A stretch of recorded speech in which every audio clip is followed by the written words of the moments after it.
السلام عليكم ورحمة الله وبركاته. أهلا حبايبي الحلوين في كل مكان. أهلا بكم في حلقة جديدة من حلقات تعلم اللغة الإنجليزية. النهاردة إن شاء الله هنتكلم على حاجة حلوة كده وخفيفة، على فعل مهم عندنا اسمه كان. كان بمعنى إيه يا ترى؟ كان يعني يستطيع. تمام؟ يستطيع فعل مهم جدا جدا. كان ده يا سيدي، كان يا مكان. تمام؟ بيتكون ازاي وبيتعامل ازاي؟ بيقول لي كان لازم يجي بعده فعل في المصدر. كان لازم يجي بعده فعل في المصدر. تمام؟ يعني كان يعتبر بيجيني فعل تاني في الجملة، أو بمعنى صح جملته فيها فعلين. زي مثلا مثال لو قلت لك I can مثلا swim أهو، أنا أستطيع أن أسبح أو أن أعوم.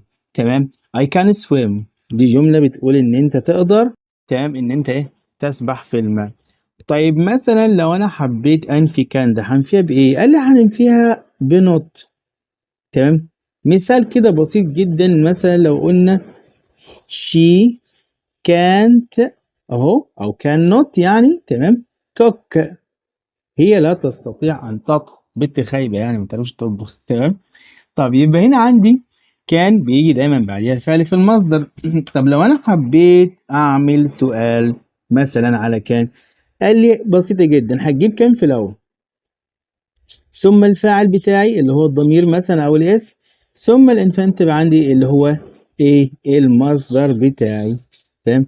زي مثلا لو قلت لك كان يو مثلا كده swim،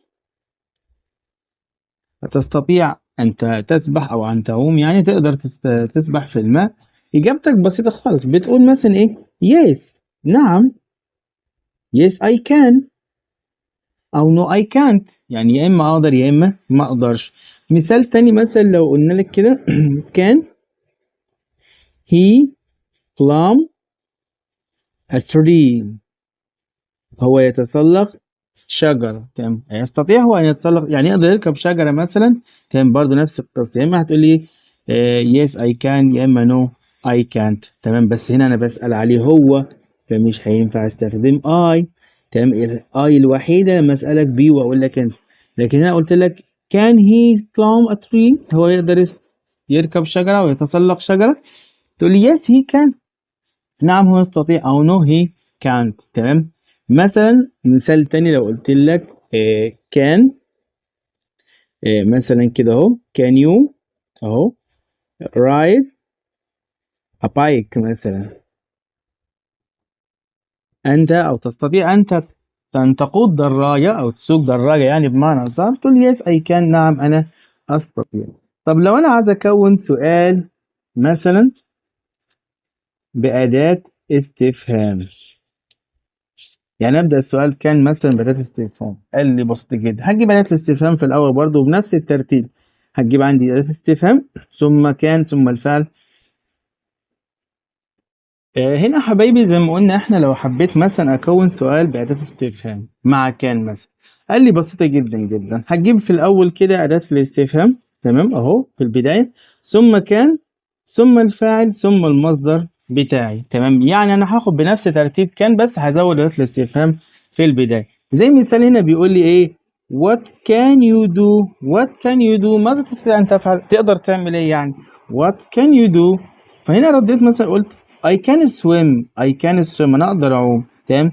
but عندي I can't climb a mountain، يعني أنا ما أقدرش أتسلق جبل. أقدر أعوم في المية مثلا لكن ما أقدرش أتسلق جبل. ده كان السؤال عندي هنا مع كان بأداة استفهام، حاجة بسيطة كده خالص على فكرة. يبقى قصة كان عندي كان دايما بيجي معاها المصدر. تمام؟ لو حبيت أكون سؤال عليها هجيب كان ثم الفاعل ثم المصدر بتاعي، ولما أحب أجاوب بقول yes I can أو no I can't.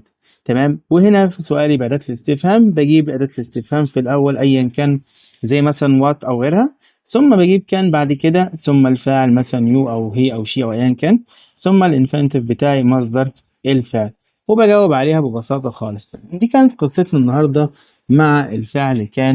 يا رب تكونوا استمتعتوا وفهمتوا القصة. أتمنى برضو إن أنت تكون سجلت كل حاجة عندك بالورقة والقلم. تمام، وكتبت كل حاجة، وما تنساش الجمل بتاعتك اللي أنت بتكونها، ولو في حاجة وقفت معاك ممكن تبعتها لنا في الكومنتات أو ابعت لي الواجب بتاعك.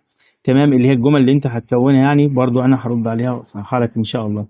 أترككم في رعاية الله وأمنه، والسلام عليكم ورحمة الله وبركاته.